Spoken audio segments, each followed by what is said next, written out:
Nicolo, message est allé que abonnez-vous massivement à Belé Tout Monde TV. Vous émission ya ba Jacques Nyonso et puis il y a bien où il est kakakuna na kati ya Belé Tout Monde TV. Voilà, les lots ça bongona Sarah Nkunda ya zali représentante légale ya Famille Express awa na Kin awa. Mbote mama Sarah. Mbote papa. Bonio. Malam. Balobi Famille Express. Est-ce que vous pouvez yebisa biso pourquoi ça biso moi synthèse nango ezani? Famille Express ezali site moko so salete batu basomba biloko en ligne. Donc mikolo to comme na moment moko na ba Covid-19 faut ko somba vraiment boye ko kende yo moko na ba boutique comme déconseillé. C'est mieux za na ndako misombele loko na ba yeba tikelio na yango na ndako. Donc Famille Express ezali moko ba site ils ont permis tracer que mutu ça la commande na ye à partir ya ndako, à partir même ya poto pe to ye ko livrer na ndako. Ah, ok, ça de comprendre bien, ils ont le rôle à marketing one-to-one, des marketing balobaka. Alors, d'où vient cette idée-là? Ils ont par rapport au cas qu'il y a Covid, ou bien ils ont idée mon conception ya bandakala? Famille Express, ils ont conception ya bandakala. Et na bossa ya koloba na on a bandé pour expliquer en particularité le bosser à Famille Express, c'est que les autres sunga mutu oyazata na poto. Asombe la famille na tiki a na Kinshasa awa biloko. Donc to sali na soki mutakote na kasa Famille Express akomona to cheba prix na euro mais na franc congolais bezali. Ezaka ka moya ko sunga bandeko baza na poto bazwa ka pe soin ya bandeko ne bandeko batika na kati ya kini. Leza ide moko ya kala to bandaki ko sala mwa betide na ngo et puis ton mwa moyen monani ndeto sekiseki moyen nyonso pote elata nzoto. Oui, moyen elata nzoto. Est-ce que ezaka bit mususu ezali ou bien bit nango ezaka ndeto yebika makambo nde ba agence kaka ba site et comment osalama? Bon, premièrement but nango el boso na ezali ete to faciliter nos tâches. To faciliter ba congolais tâches, to faciliter bato baza na poto tâche ya kozala na accès à biloko ya qualité. Bien sûr, tous en a ambition belé, Madame Balasimete et côté de la province, il y a beaucoup d'ambition. Pourquoi pas dans le pays sous ambition d'aller belé, ma casse à confondre la même à table boutique à Minene.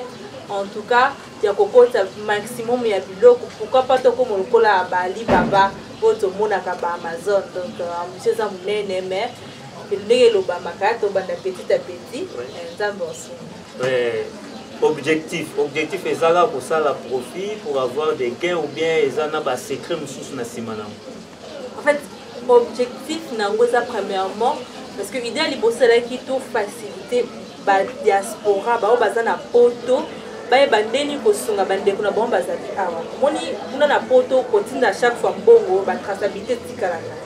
Ba traçabilité wana esalaka bien peut-être que ba contrôle ba nini wana. Mais au point que la provision peut-être au tindila qui moi na leki na ma sunga la mama ya somi la tasa ke loso somi la keta boy mais leki ya tigal na ndako kati na ndako ya bimina chérie na libanda to nga kito faciliter budu azana mboka mususu asomba biloko pona famille yo batika na kati objectif ya bizaki ya mwana to sumala parce que pona ko kola na entrepreneuriat pona ça dit comme pour on répondre à la besoin moko bando ko se be bataki na poto banda ko mitu ndenge ba ko sunga ba parole na bango ndenge ba ko s'assurer à ce que le pangu na ye oy etonga malamu no pesa mutaso na ba sima zo lia bon par exemple la kete c'est la ka ba site on a pour que mutaza na capacité ko so ba nyoso ya dingi na kati ya site na biso et puis biso awa to ko livrer bloc wana na famille na air bien. Et donc disons à partir de 24 heures. Et puis na kaka na kati idée wana to ko salete atape mutu azana kati ya mboka atape mutu azana kati ya Kinshasa alimpa soma biloko ala na possibilité ya kokota na kati ya site na biso ya kosoma biloko to sali moi ribu kuma mutu ko chango na franc congolais asombi biloko na ye et puis biso to ko livrer yango na ndako facilement na 24 heures pe biloko moko ya qualité makasi. Maman Sarah Benge Nkunda, Oeza Masolo Mbongo, peut-on faire confiance à vous bien bino pe bozala lokwa ba misusu ande to ba ndingari ba Nigeria ba ye chambongo sala boya après bo escroquer boke na bino. Non. D'ailleurs, en fait, escroquer, d'ailleurs, tu l'as parce que c'est vraiment une société où on peut confiance à une société. Et ça, la réalité, tu as dans le monde. Oui, bon. La ministre on a colobé et c'est le comment comme tu peux confiance absolue. Les sociétés mon corps yo CH na biso ya ezali na France mais ngana zali awa na zote représenté na Congo. Il y a nos adresses, nos mails et puis tout est correct. Donc c'est le comment côté ya qui moyi bitu escroquerie et en plus de ça tozali e-commerce ya bosoté. C'est le comment peut-être na mboka na biso awa ezoya parce que ezali déjà eza na biso babandaki ngo ava biso ezali kolia mais na mboka bapaya ezali komoko esi ekota. Donc la plupart ces derniers temps na tokom na monde oyo bache comme kosaba ba livraison à domicile. Donc bacha penza ko kende na ba boutique kotambola boye ezali nango mais ezali vraiment na kasi exact. Donc ezali c'est pas il y a pas escroquerie, donc c'est quelque chose qui c'est une société comme les autres ndenge bandi déjà ndenge za na mboka bapaya biso pe to lito kota na mboka na biso pe to comme un peu plus civilisé par rapport à Malinga déjà. C'est une société internationale. En Europe, vous avez en France ou bien vous avez déjà dans quelques pays en Europe? Pour l'instant, siège social est en Europe. Mais est en France plutôt. Mais mon Congolais nyonso est en Europe. Surtout au Banamboka, c'est la plus payée à euro. Il y a quoi que ce soit, peu importe le pays en Europe. Mais siège social est en France. Mais Congolais nyonso, diaspora nyonso. Quand on a la cacha na Alibaba, quand on a la cacha na Amazon, à côté de quoi na famille Express, à sali achat na pour la famille à sali achat na pour la chantier na andaku, à sali achat na pour la kosunga. Peu importe mutu, biso toke ko vrai na espace à 24 ans.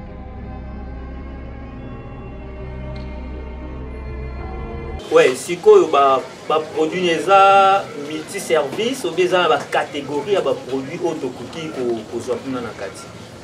Bon, en fait, ce qu'on continue dans le site, il faut un site en question de la famille Express, mais c'est vous allez bien connaître l'orthographe. Donc, comme FAMILEXPRESS.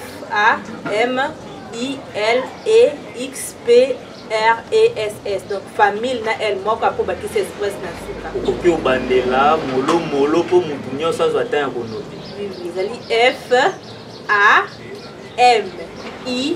FAMIL moko EXPRESS. Famille Express. En fait, ce qu'on connaît dans le site, c'est comment on a des catégories. Nous avons des produits alimentaires.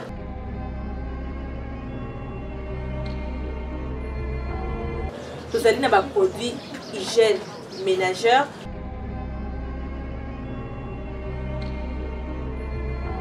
Nous avons plus des produits à construction.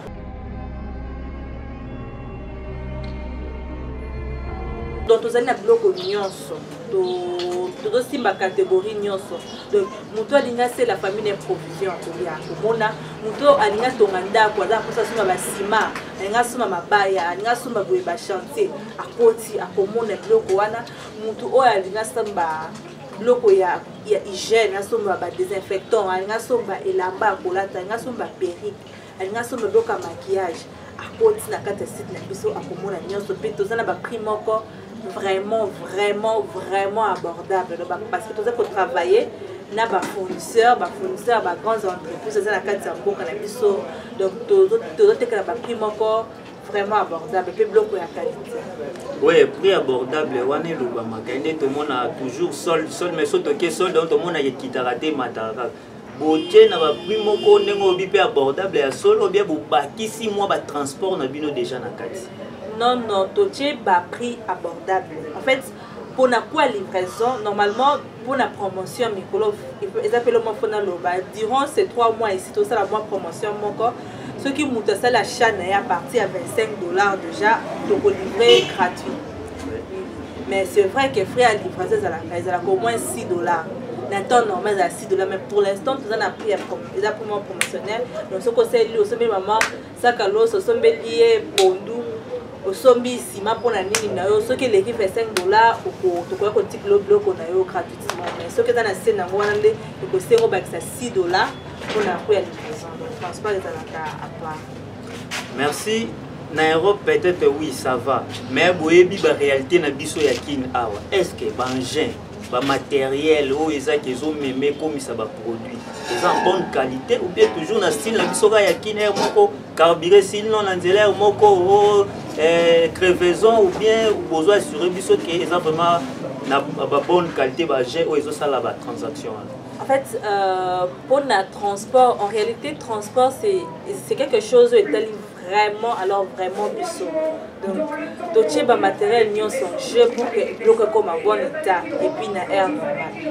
Peu importe, crevaison, c'est quelque chose où je pense que Coco manque jamais parce qu'on est des professionnels. Mais du moins, c'est quelque chose qui nous regarde, nous. Donc, nous sommes tranquille, na katanda, nous sommes dans la commande, nous sommes sûrs, na air indiqué, après, nous sommes bloqués calmement, donc sans problème, sans. Depuis Banda Bobandi, beaucoup d'aide bateau basali ba commande à grande quantité ou salami pe na facilité puis bo livrer na facilité. Oui, ba commande de salami, ba livraison pe salami na facilité. Donc là sur ce point là, donc il y a pas de problème parce que livraison est à l'Ibiso donc c'est à nous, on a de matériel, on a de motos, aux autres ça c'est que nous comme on a facilement. Donc pour tout ce qui est trait à livraison là ça nous engage nous. Puis le beau fan na katanda pour vendre nos calmement puis au point comme on a bloqué non. Donc, jamais, excuse-moi, qu'on a téléphone. Oh, monsieur, il n'y a pas moyen que le connaît comme à cause, il y a problème, embouteillage. Non. On est sérieux par rapport à ça. Donc, pour ce qui concerne les denrées alimentaires, j'espère que la date d'expiration, tu coûtes à l'antenne, à côté, Moussou, et l'équipe déjà 5 ans. 5 ans, pardon, 2 ans, mais il y a des gens qui sont tellement biso pe ba congolais toi na culture contrôler tes tous autres kaka bon tous salé là. En fait avec le site internet il y a possibilité à kokoma ce que c'est peine à monter évidemment ba place moko ba commenter donc c'est à notre intérêt à servir mutuelo quoi bien pour que tant il y a commenter bloquer bien sans à peine Instagram donc pour dire que on est là pour mettre pour nous servir ba tout bloquer qualité. Quelles sont les difficultés que vous rencontrez? Bon, pour les difficultés, là, c'est ce genre que c'est vrai qu'en RDC, culture, il y a e-commerce, c'est là comment il faut inculquer, il y a vraiment peu de gens au Baye bien haut, mais du moins en Europe, il y a déjà mais ça, non, mais si on peut pays que c'est un peu pour que ça va tout mais ça là-bas, en ligne, c'est sur ça que c'est un peu moins. Vous faites déjà la publicité, la promotion? La promotion pour l'instant, c'est sur Internet. Donc, on est plus sur Internet. On a nos pages Facebook, Famille Express. Donc, Famille Express, avec un seul L comme Express Nasuka. On a page Instagram, Famille Express. Nous avons la page LinkedIn, Famille Express. Et puis, nous avons aussi chaîne Moko à YouTube. Et il y a des approches Express. Là, il y a que nos pubs sur Tchakanaka. Comment vous contactez, comment et où? Notre siège social est à France, à Bordeaux. Mais ici à Kinshasa, nous sommes à Iped, nous sommes à Kikela, 7, nous sommes juste dans la commune de Galima. On a combien de biso et nous on a plus 243 81 99 42 388. 81 99 42 388. Si on compte le site Nabiso, numéro on appelle Zali et puis il y a page place moko to tia WhatsApp donc si on clique quand on a un message directement au côté na WhatsApp Nabiso et puis on vous répond et puis il y a email Nabiso Zali wana na il y a Facebook Messenger. Oui, dernièrement par rapport il y a agence et puis Nini Ozo assuré pas tout projet d'avenir pour le banc un peu rapidement. Ok, bon, par rapport à un site Famille Express dans Kolobete et les aliments malamu pour sala ba achat en ligne donc c'est très important pour commander à partir de là on vous facilite vraiment la tâche et en plus de ça chez nous tout ça peut ça peut possibilité de même des médicaments. Donc pour dire que quand il y a la contrefaction, qui ici au Guinée, à Paris, avec nous vous aurez des choses que de qualité. on a de fournisseurs, on a de personnes, et puis nous-mêmes on fait des recherches, on s'assure avant de livrer que l'on est inspiré, l'on est à bonne qualité. Donc abonnez-vous massivement dans nos pages Facebook, Instagram, et puis n'hésitez pas à côté de notre site pour ça la chaîne. Merci Maman Sarah Bengenkunda, moi Mbote, 2-3 personnes. Bon, merci à vous pour la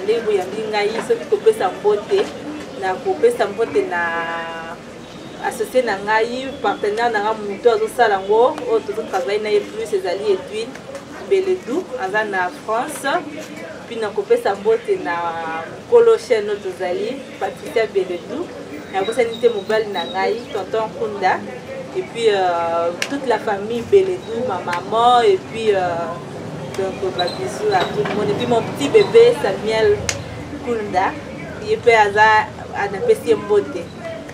Et merci à toi, Nandemo Yambingai. Merci beaucoup, Maman Sarah Bengenkunda. Merci, chers abonnés. Nous sommes toujours là, dans le cadre pour servir Bino. Nous vous remercions. Topesi Bongo, Tomoni, Nassima Kameza, Maman Patricia Beledou, maréchal en fonction. Malgré, mais Aza toujours en fonction de qui. Somora Bino, Bimbo, Tenabino, sont restés toujours abonnés et continuez de vous abonner massivement sur Beledou Monde TV. Nous vous retrouvons très prochainement. Merci.